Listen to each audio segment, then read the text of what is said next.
अस्सलामुअलैकुम वरहमतुल्लाहि वबरकातुहू। उम्मीद करती हूँ आप सब खैरियत से होंगे। उम्मीद करती हूँ कि बेटे आपने पिछला काम अपना मुकम्मल किया होगा। आप जो है वो नेक्स्ट डायरी की तरफ चलते हैं। SLM हमारा explain ways to minimise the impacts of weathering and erosions. हमने वो तरीक़ेकार वो मेथड जो हैं एक्सप्लेन करने हैं जो कम कर सकें वेदरिंग और ओरेयंस के इम्पेक्ट्स को, असरात को। और इसमें जो हमारा होमवर्क है वो how to humans contribute to weathering and erosion. इंसान किस तरीके से जो है वेदरिंग और ओरेयन में अपना हिस्सा डाल रहा है वो हमने बताना है इसमें। और इसकी डायरी जो है वो हमारी आपने पेज नंबर 80 ओपन करना है, वहाँ से रीडिंग स्टार्ट होगी। Ways to minimise the impacts of weathering to page 81 word island तक रीडिंग करनी है। इसके साथ हमने जो रीडिंग में टाल कंटेल मौजूद है वो भी करना है। इट्स फन टू डू भी करना है। एक्सरसाइज में से पार्ट जो है हमने वी कैन डू इट जो है ये करना है। हम स्टार्ट करते हैं। पेज नंबर 80 ओपन करें, रीडिंग स्टार्ट करते हैं। Ways to minimise the impacts of weathering and erosions. हमने वो तरीक़ेकार बताने हैं जो असरात कम करें वेदरिंग और ओरेयंस के। Weathering and erosion can be control to some extent. Extent कहते हैं हद तक। हम जो है वो कुछ हद तक इसको कंट्रोल कर सकते हैं बाय द फॉलोइंग वेज। ये जो उन्होंने दिए हुए तरीक़ाकार इनके ज़रिए। द रूट्स ऑफ प्लांट्स की जो रूट हैं and trees hold soil in place. ये सोइल को जो है वो अपनी जगह पर पकड़ के रखती है। So trees should not be cut. हमें जो है वो दरख्त नहीं काटनी चाहिए। And more trees should be planted on the slope to control weathering and erosions. और ढलवानी जो है सतह है उसके ऊपर हमें ज़्यादा से ज़्यादा जो है ट्रीज़ लगाने चाहिए ताकि वहाँ से जो है वो सोइल को पकड़ के रखे, जकड़े रखे और उनको जो है टूटने ना दे और वहाँ से जो है वो अपनी जगह से ना हटे। नेक्स्ट दूसरा है जो इन हिली एरियाज़, पहाड़ी इलाका में, वेयर्स स्लोप्स आर स्टीप्स, जहाँ पे ढलवाने जो होती हैं लंबी लंबी खड़ी होती हैं। Barriers and retaining walls should be built to minimise landslides. वहाँ पे हमें जो है रुकावटें जो है वो खड़ी करनी चाहिए। उसके अलावा जो है वो रिटेन कहते हैं बरकरार रखने को। वॉल्स, दीवारें, हमें ऐसी वहाँ पे जो है दीवारें वगैरह बनानी चाहिए ताकि वो उस स्लोप को जो है खड़ा रहने में जो है वो हेल्प आउट करे। और लैंडस्लाइड जो है वो मिनिमाइज हो। लैंडस्लाइड मीन वहाँ से जो है वो रॉक्स वगैरह, या आप ये कह लें कि वहाँ से ढलवान वगैरह है, वहाँ से जो है वो वेदरिंग और ओरेयन ना हो, वहाँ से वो टुकड़ों में टूट टूट के नीचे ना गिरे।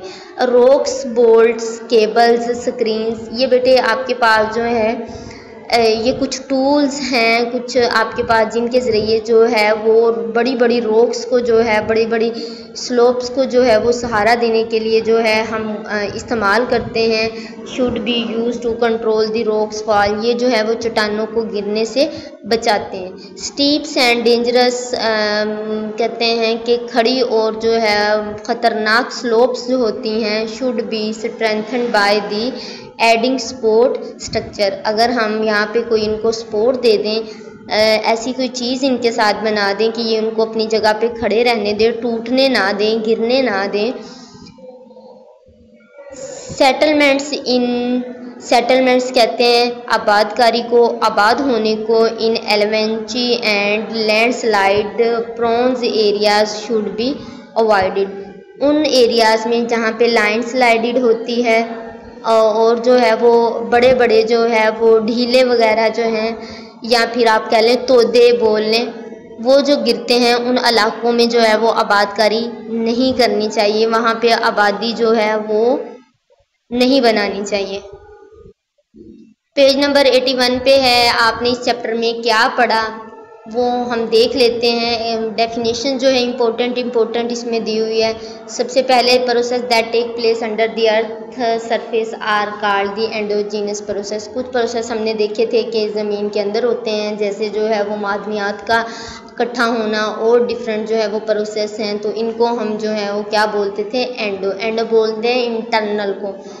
The exogenous process result in changing the relief of the अर्थ। वो कहते हैं कि एक्सोजीनस जो है वो प्रोसेस तब होता है जब अर्थ में जो है वो तब्दीली आती है। अर्थ में जो है वो बहुत सारी तब्दीली आती हैं, जैसे कि लावे का फटना और डिफरेंट जो है वो मेथड होते हैं इसमें, जिनके ज़रिए जो है वो प्रोसेस होता है। इसमें जो है ये आपके पास एक्सोजीनस प्रोसेस कहलाता है। The break down of the rock into smaller fragments is called the weathering. वो कहते हैं कि हमारे पास जो है वो रॉक्स का छोटे छोटे टुकड़ों में स्मॉलर फ्रेगमेंट में टूटना जो है वो आपके पास क्या कहलाता है? वेदरिंग कहलाता है। द प्रोसेस ऑफ रिमूवल और विपिंग अवे, बहाव के ऊपर से ले जाना रॉक्स फ्रेगमेंट को, ये क्या कहलाता है? उरेयन कहलाता है। Weathering and erosion have the immense effect on agriculture पे इसके असरात होते हैं, इरिगेशन सिस्टम पे होते हैं, ह्यूमन सेटलमेंट में एंड ट्रांसपोर्टेशन पे जो है।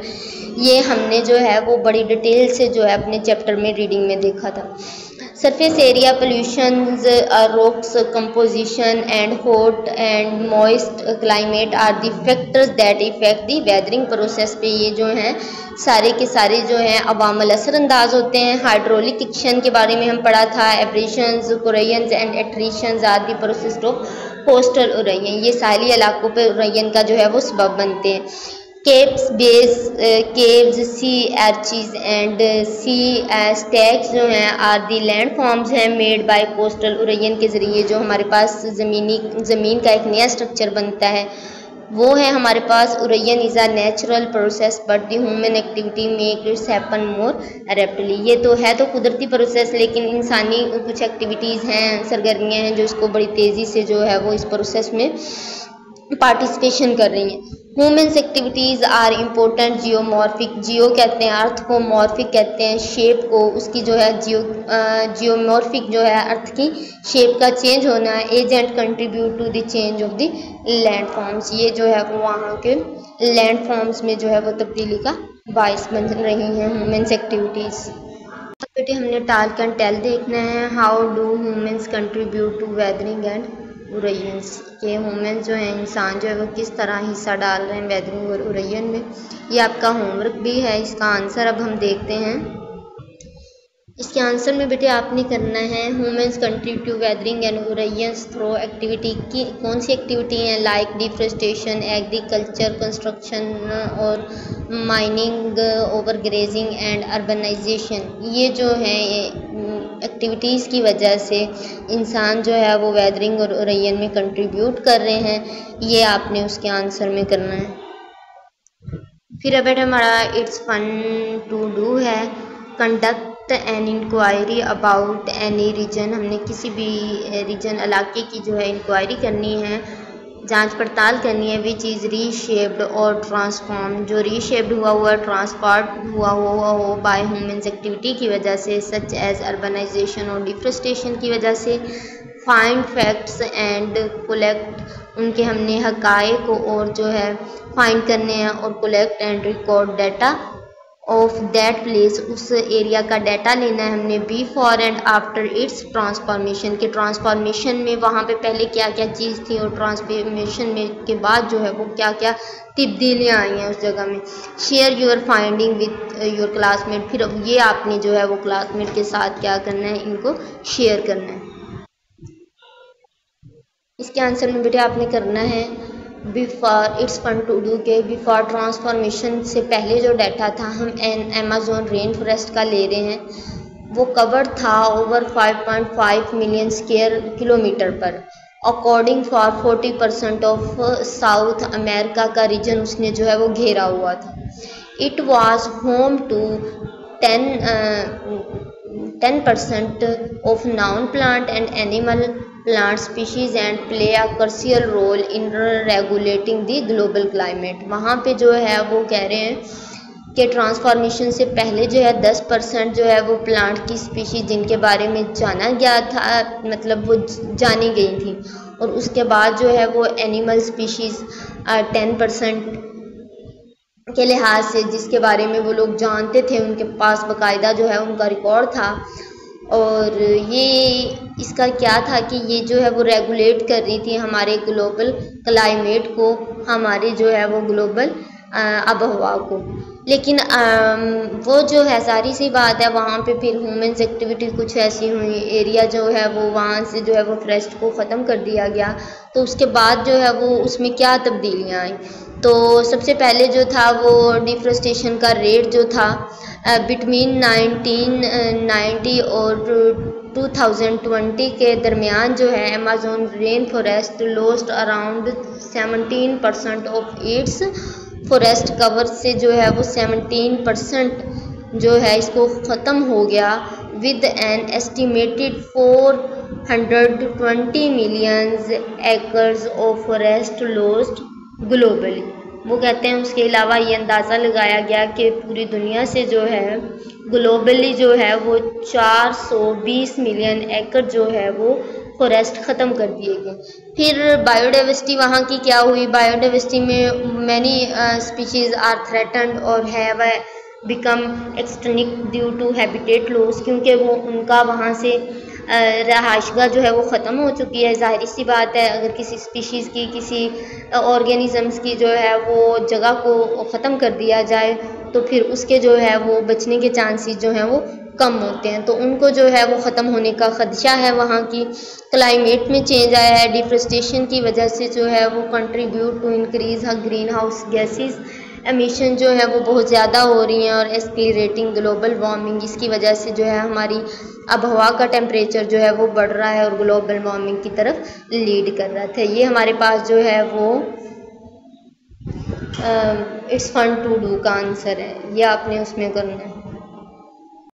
आ जाएं आप अपने एक्सरसाइज की पार्ट की तरफ। इसमें हमने आज जो है वो वी कैन डू इट करना है, एनालाइज करने हैं फैक्टर्स अवामल that lead to land scarcity, जो लैंड में जो है वो कमी का बाइस बन रहे हैं। Conduct a research and share your finding with your classmate, के साथ आपने जो है जो चीज़ शेयर की है, फैक्टर्स जो है वो सर्च किए हैं उनको शेयर करना है। इसमें बेटे आपके पास जो है लैंड स्कार्सिटी फैक्टर्स कौन कौन से हैं जो ज़मीन की कमी का बायस बन रहे हैं बेटे, उसमें जो है वो हमारे पास पॉपुलेशन ग्रोथ है, अर्बनाइजेशन है। पॉपुलेशन ग्रोथ मतलब कि आबादी जो है वो बढ़ती जा रही है, अर्बनाइजेशन है। उसके बाद सोइल डिग्रेडेशन है, सोइल जो है वो तबाह हो रही है। कैसे तबाह हो रही है, वहाँ से ओरेयंस के थ्रू जो है तबाह हो रही है, वहाँ पे जो है वो बंजर होती जा रही है। क्लाइमेट चेंज की वजह से जो है वो आबहवा के तब्दील होने की वजह से भी जो है वो लैंड स्कार्सिटी हो सकती है। लैंड फ्रेगमेंटेशन, लैंड जो है वो डिफरेंट फ्रेगमेंटेशन में टुकड़ों में बढ़ जाए तो भी इसमें जो है वो कमी आती है। नेक्स्ट जो है वाटर की स्कार्सिटी, यानी कि वाटर की कमी होना। वहाँ पे ज़ाहिर सी बात है अगर पानी की कमी होगी तो वहाँ पे ना ही हम फसलें उगा सकते हैं, वहाँ ना ही हम जो है वो आबादी वहाँ पे आबाद कर सकते हैं, तो ज़ाहिर सी बात है वो हमारे काम की नहीं है। तो इसी तरीके से भी जो है वो लैंड स्कार्सिटी होती है। और पुअर जो है वो गवर्नेंस, यानी कि गवर्नमेंट जो है वो पॉलिसीज़ नहीं बना रही, वो कोई ऐसे इकदाम नहीं कर रही कि उसको जो है वो कंट्रोल कर सकें कि ये लैंड स्कार्सिटी के जो है वो हम इससे बच सकें, तो इसकी वजह से भी जो है वो लैंड स्कार्सिटी हो रही है। ये था आपका आज का लेसन। कि कुछ जो है मज़ीद पॉइंट्स देखते हैं। इसमें जो है वो आपके पास क्लास एक्टिविटी है create a safe soil comic strips, यानी कि हमने जो है वो ग्राफिक एक कहानी बनानी है जिसमें हम ये बता सकें कि हम सॉइल को जो है वो सेव कैसे कर सकते हैं। तो ग्राफिकली ये जो है वो हमने क्रिएट करके बताना था कि हम जो है वो सॉइल को किस तरह सेव कर रहे हैं चार्ट पे। नेक्स्ट जो है हमारे पास स्टूडेंट टास्क है, लिस्ट करनी है 5 government policies for soil conservation. Soil की कंजर्वेशन के लिए गवर्नमेंट की 3 पॉलिसीज़, ये भी आप जो है इसको लिखेंगे, इसका आंसर जो है ढूंढेंगे, ये स्टूडेंट टास्क है। नेक्स्ट जो है इम्पेरेटिव्स, यानी कि आपके पास ये वो सेंटेंस होते हैं, वो वर्ड्स होते हैं जिनके ऊपर हम कमांड देते हैं, मीन्स वो नेसेसरी जो है वो होते हैं, जैसे कि रिड्यूस, रीयूज़ और रिटेन। ये हमारे पास जो अगर हमने अपनी सॉइल को, अपने इन्वायरमेंट को सेव रखना है तो हमें चीज़ों को कम से कम जो है वो इस्तेमाल करना चाहिए। अगर हम इस्तेमाल करते हैं तो बार बार इस्तेमाल करना चाहिए, एक इस्तेमाल के बाद उन्हें फेंकना नहीं चाहिए और रिटेन उनको जो है प्रिजर्व करना चाहिए, उनकी प्रिजर्विंग के लिए प्रोसेस करने चाहिए। तो ये हमारे लिए जो मस्ट बी, शुड बी जो है ये वर्ड इन सेंटेंस में आएंगे। तो ये हमारे पास, हम कमांड देते हैं किसी भी चीज़ की, ये हमारे पास क्या कहलाता है, इम्पेरेटिव कहलाता है। ह्यूमन टास्क होमवर्क जो है पहले भी हम दे चुके हैं, दोबारा देखते हैं। How to humans contribute to weathering and erosions. फिर आपके पास रीडिंग है, the roots of plants and trees hold soil in place, ये भी हमने रीडिंग में सेंटेंस देखा था। नेक्स्ट डिफ़िकल्ट वर्ड में ट्रेसिंग है, सीढ़ीदार जो होते हैं वो खेत होते हैं। नेक्स्ट जो है सस्टेनेबिलिटी कहते हैं पायदारी को।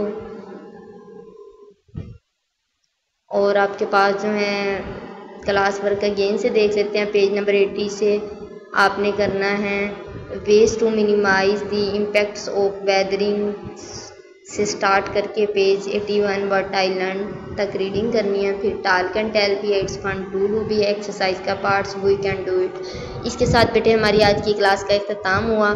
आखिर में अल्लाह पाक से दुआ है कि अल्लाह पाक आप सबको अपने ईमान में रखे और रहमत के साए तले रखे। फ़ी अमानिल्लाह।